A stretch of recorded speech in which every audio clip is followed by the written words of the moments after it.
Media violence is everywhere in our modern day society. It's in movies, it's in cartoons, it's in video games. There's really just no escaping it. So the question is, do cartoons affect children? Does video games like Grand Theft Auto affect teenagers? And what effect do movies have on our outlook on life? Does it make us more aggressive? Does it make us more violent? Can video games act as a release?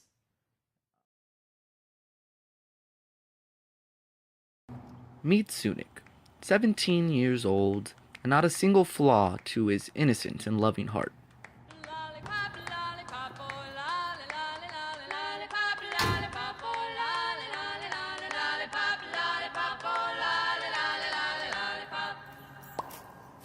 Wait, mister.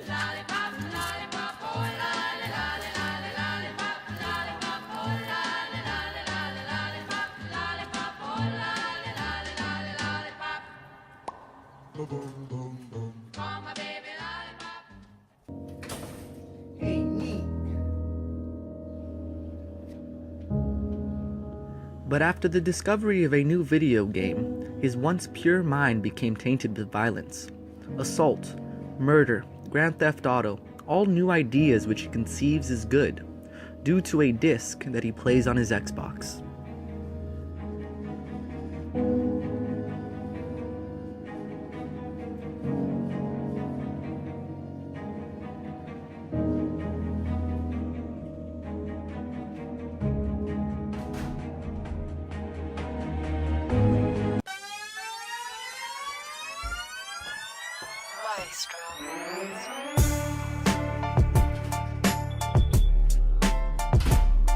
Blame me, blame me, blame me, blame me.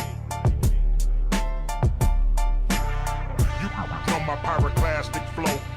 You know my pyroclastic flow, flow, flow. You know my pyroclastic flow. It's R-A-W, R-A-W. Looking at the Grand Wizard, Warlord, vocal cord so vicious. And I don't have to show riches to pull off with some bad. Sunik Murati, just another victim of media violence.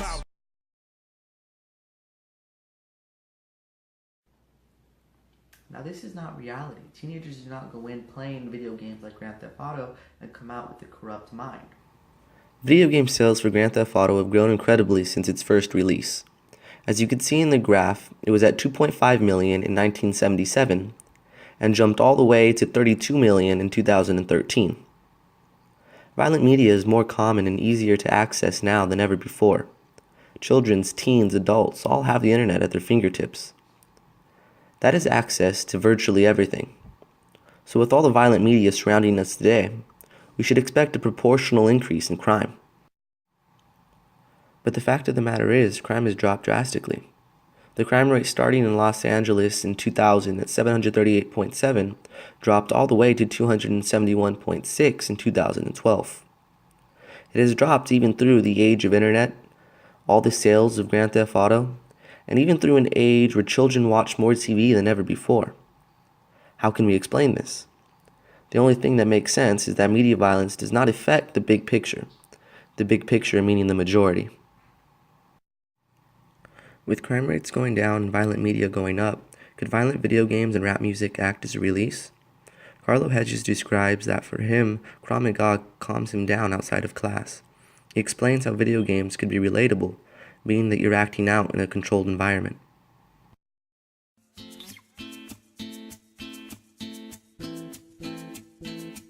So Krav Maga is an Israeli self-defense system.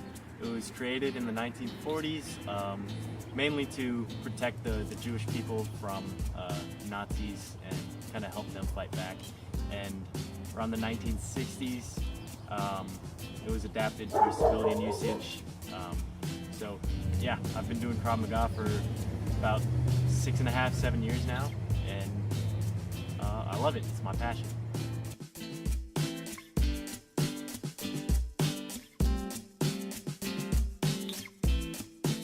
So Krav Maga has actually acted as kind of a release for me.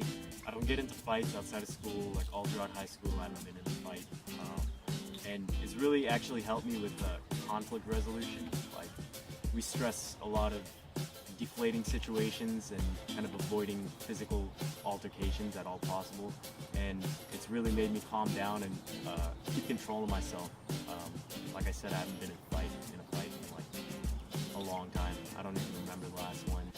So ever since I started doing martial arts and Krav Maga, my instructors made sure that I was a responsible person and that they were teaching teaching me to be a good person and to have good character traits. And I think the same thing goes for video games and violent media and stuff. It all comes back to parenting. If parents teach kids to be good people and not to do bad things and go out and try and mimic these violent crimes that they see on TV, then there's not a problem with them watching it and being involved with the violent media, just because they are good people deep down inside. However, about 3 years ago, I started teaching Krav Maga, and I started out teaching kids. And a lot of the kids that I would teach, they'd talk to each other about video games and stuff. And now that I think about it, the ones that talked about the video games a lot, and even violent video games, it's like they're not the ones that were super aggressive in class. They're not the kids I had problems with.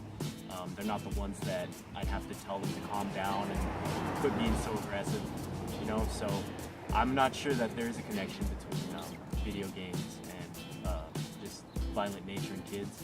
I think if a kid's violent and he has that in him, then it's who he is, and it's not necessarily the video game that caused that.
What if we could help save the few lives this violent media takes? We could create a personalized code for each person which verifies one's age. After the first minute of watching a show that could be considered violent, the code must be entered to continue watching. It's like a child lock, except mandatory, for all televisions. This way, even kids with less guidance that need the help most can be monitored. Taking away shows and games would be taking away one's rights, but increasing the security on them would just help ensure only kids who are old enough can watch the show. The same method could be used for video games. All we can do is create bigger obstacles for children to have to overcome to play and watch these shows and games. Children need to be monitored. Each child is an individual and can handle a certain level of violence. Ideally, parents should keep a close watch on their children and determine what they can and cannot watch. But for those children who are less fortunate, a high level of security should be enforced. It is also important to promote interaction with others and always put yourself in social environments.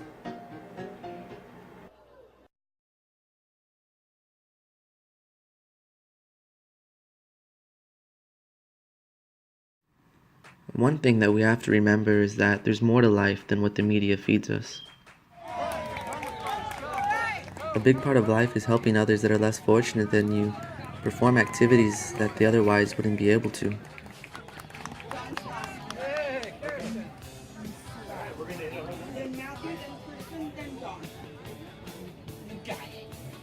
We sometimes fail to realize that we're not only helping them, but we're helping ourselves. By surrounding ourselves with other people with this level of compassion, we learn important values that can't be taught in the classroom.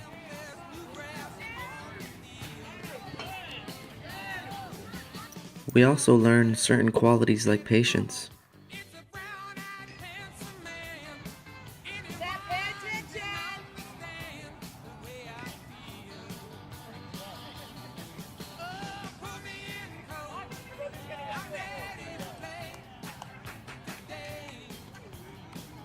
Because they won't always succeed the first time, or the second time, and maybe not even the third time. But the point is that we don't give up.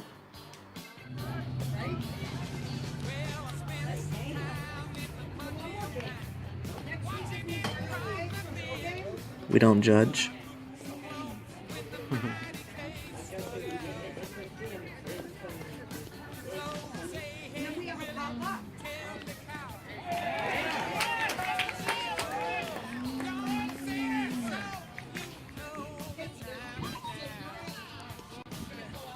We just help and smile.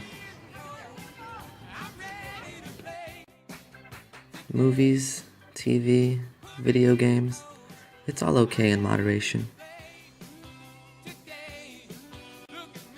But there's more to life than this media.